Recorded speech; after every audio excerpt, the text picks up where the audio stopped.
Morning, everyone. Our chair, Lum, isn't able to join us this morning, so I'll be chairing the meeting, and I will call to order the Regional Corporate Services Committee meeting of Thursday, September 12th, 2024.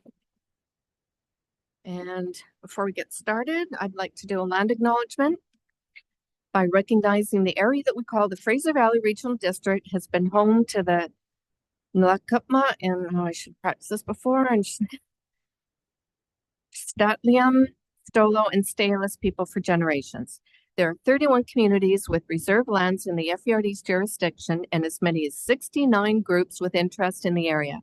This diverse landscape means that there are many different viewpoints that need to be considered when we make decisions, because what we decide as a local government can affect everyone in different ways now and in the future.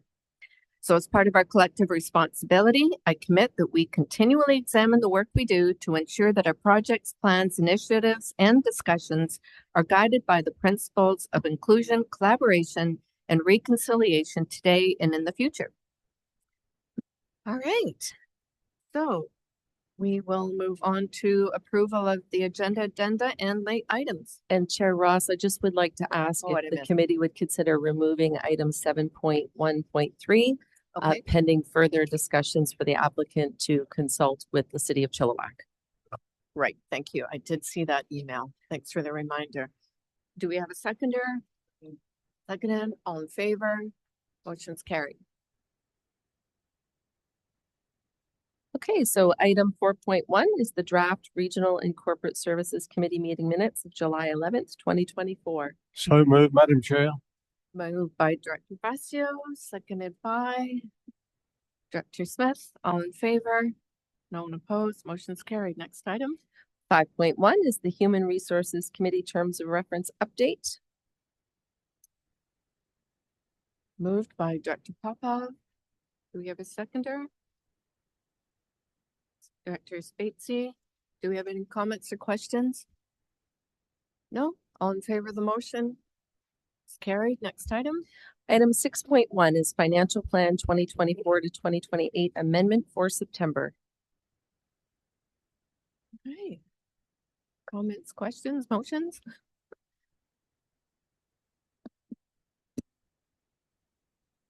Somebody? Yes, please.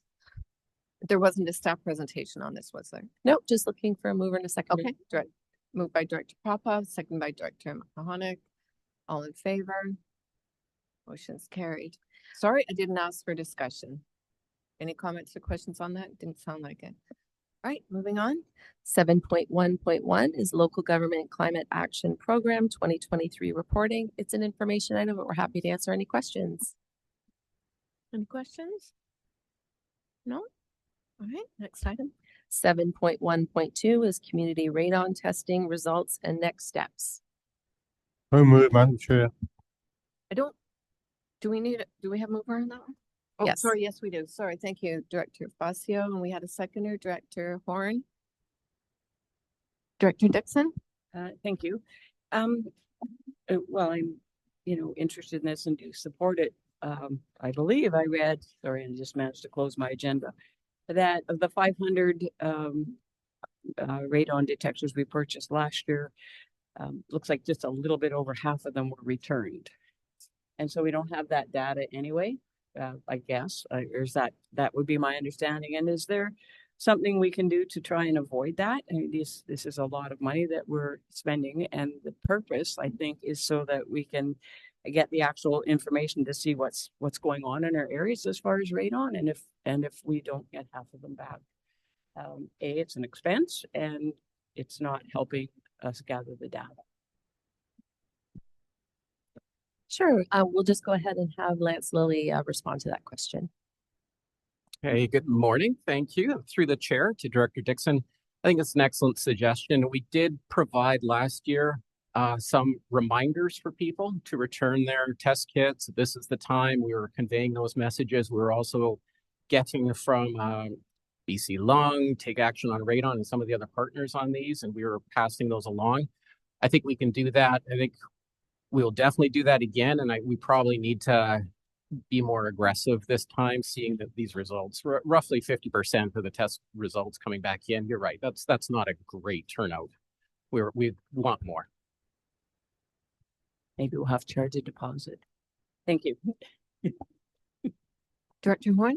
Yes, thank you. Two comments, Madam Chair, and the first follows on Director Dixon's comment. I just wondered further to Mr. Lilly's answer whether or not we can, I'm assuming or would hope that we would have another radon presentation from one of the groups you mentioned and incorporate what the data shows as we do that.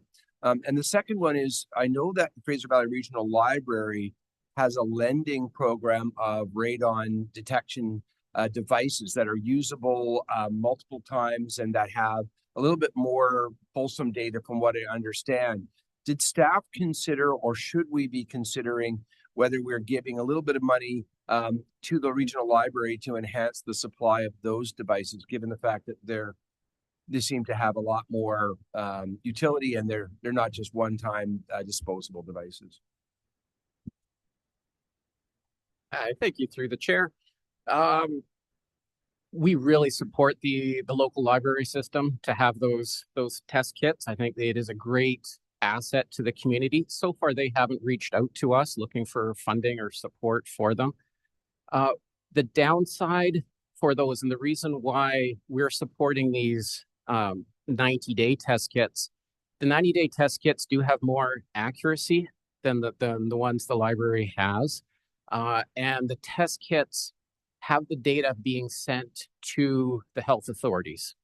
And so that allows Fraser Health, BC Lung to be able to get to know radon distribution throughout the community. Whereas if you just go to the library and take out a sensor and do it yourself, that data doesn't go anywhere. Where I think the two can work really well in concert is if people have concerns or potential concerns about radon in their home, I think the library is a good first step to go and sort of use it as a screening tool. And then if they have concerns, if it's elevated at all, by all means, seek out a test kit, get more accuracy to that data.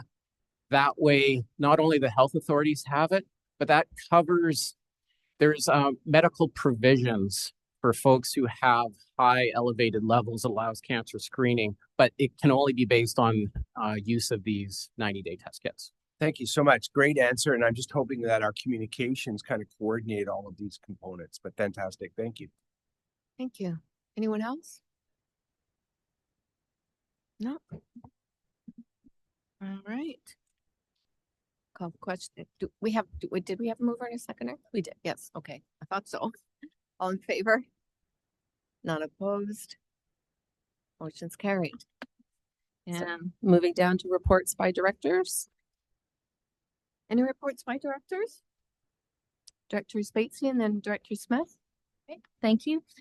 Through the chair, I just want to inform the directors that this weekend is the Agassiz Fall Fair and Corn Festival in town, and there is a parade on Saturday morning, and there's chicken and corn that people just love there. So hopefully everyone's able to make it there.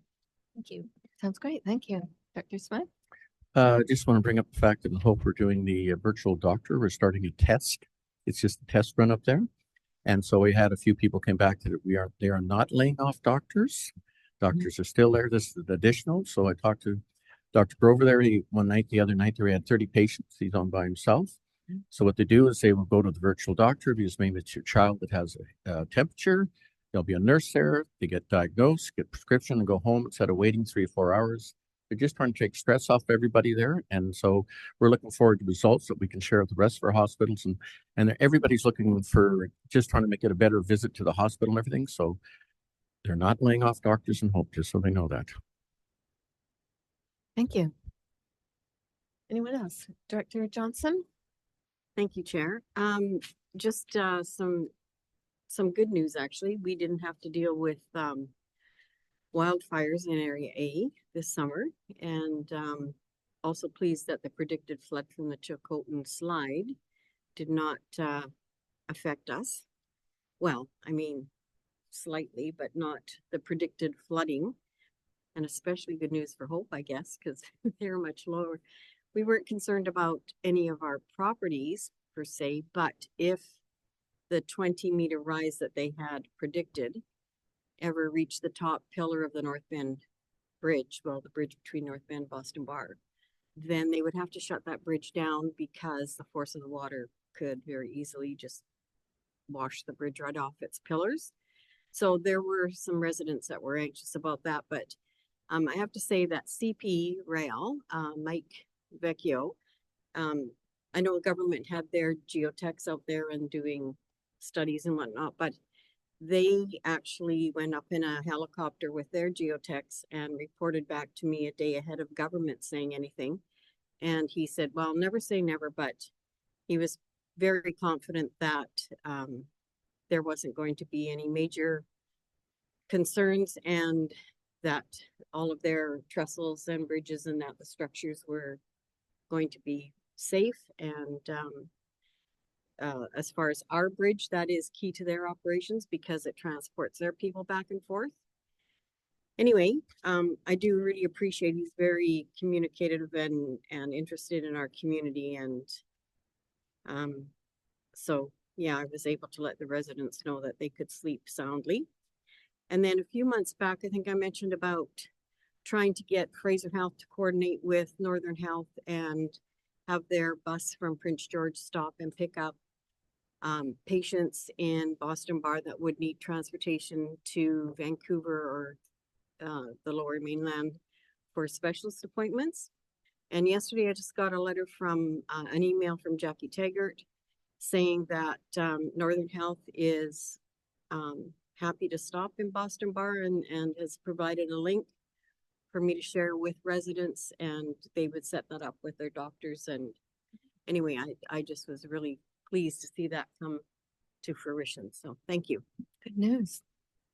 All right, anyone else? Director McConnell? Thank you.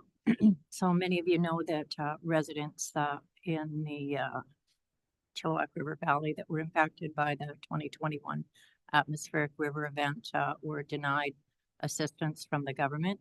So we had a meeting last night with different community groups, Firefighter Society, and we're going to come together and try and do a fundraiser to help these folks out.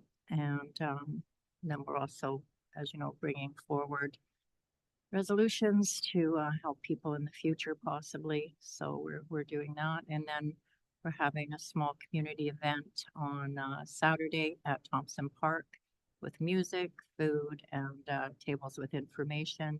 And thank you to David Urban for making sure that we have wild site out there and have some information, because this is the season for bears coming into properties out in our area. So thank you. Thank you. Anyone else? Oh, we're good. All right. So moving down to public question period for items relevant to the agenda. We do not have any members of the public here in the boardroom this morning, but we'll just turn things over to our Deputy Corporate Officer, Lauren Olenek. Thank you. We do have one member of the public joining us online today, so this would be your opportunity to ask a question relevant to an item on the agenda. If you would like to ask a question, please just hit the raise hand function. While we give them a minute, I will also note we have not received any written correspondence. And it appears there's no questions. Right. Okay. So we can move forward with a motion for adjournment. Motion moved by Director Fazio, second by Director Johnson. All in favor? Unopposed? Thanks. Short and sweet.